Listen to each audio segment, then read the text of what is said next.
The Fourth Invasion, written by Henry Joseph in 1956. Dr. Clayton's face was impassive as a marble mask when he turned to young Coretti. For a moment, the little group stood there in embarrassed silence in the classroom, shifting uneasily from one foot to the other, feigning interest in the paperweight upon Clayton's desk, or in the utterly uninspiring scenes on the sidewalk outside the window. You say, Coretti, that you saw 3, Martian ships. Can you describe them? Coretti blinked as he felt the weight of his colleague's eyes boring into him. I didn't say they were Martian, sir, only that they seemed to be unearthly, and that they were not conventional saucer-shaped things. They acted like saucers skimming across the water.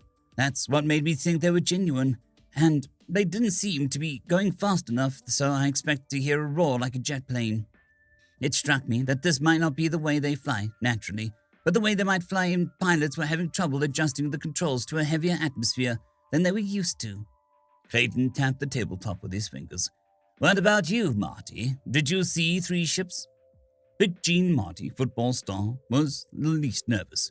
Can't be sure about ship stock, he rumbled. I did see something strange disappearing over the horizon.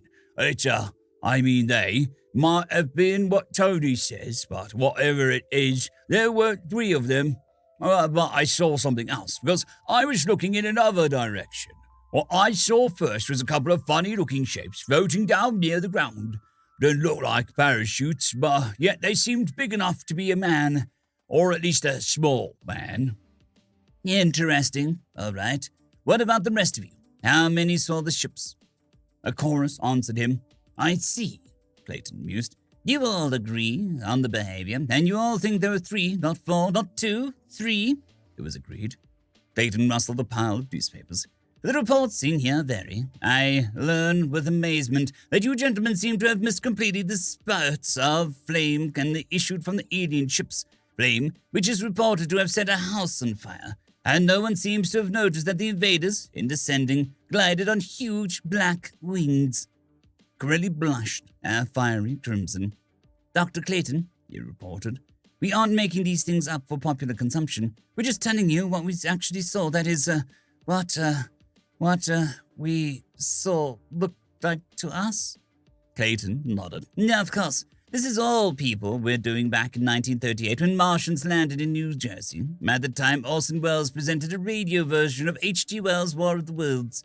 Or when the flying saucer craze first started. Or when the Fantafilm put on their big publicity stunt for improved 3D movie, The Outsiders.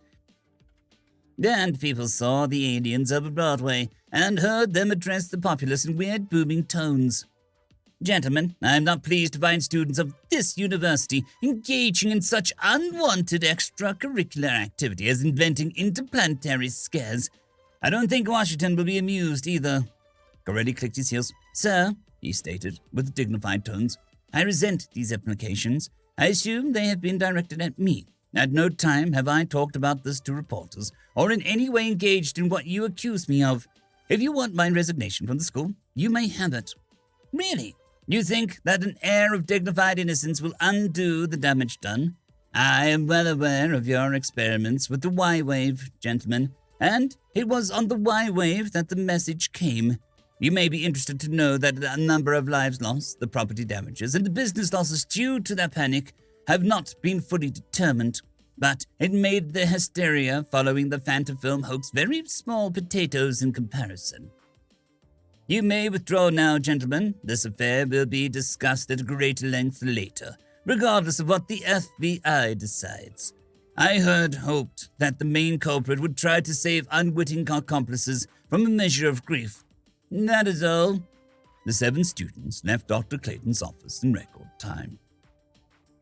Professor Elton rapped at the table for silence. Gentlemen, he began, Dr. Clayton and I both extend our sincere apologies.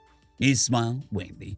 Of course, that does not exonerate anyone from the charge of gullibility.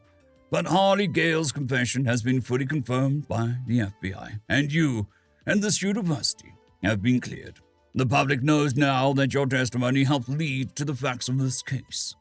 To me, the most interesting feature of this business is the fact that Gale was able to put over this hoax. despite the fact that the public had been taken in 3 times before. The Orson Welles scare rode on the wave of war hysteria. The flying saucer craze followed World War. The Fantafilm hoax came when the world was still in dread of sudden bombings. But the Gale hoax, what can we call it but a loosely known as its continuing gullibility of human beings? We trust that this demonstration you have just observed will help you remember that while seeing may be believing, it is wise not to believe until it has been established just what you saw. In his private office, Dr. Clayton leaned forward over his desk. Or to be more exact, something that looked like Dr. Clayton leaned over the desk. The face was impassive as marble, but from out of the slit of his chest a pair of black antennae feeders were vibrating into a framed picture on the wall, from which a picture had been slid aside.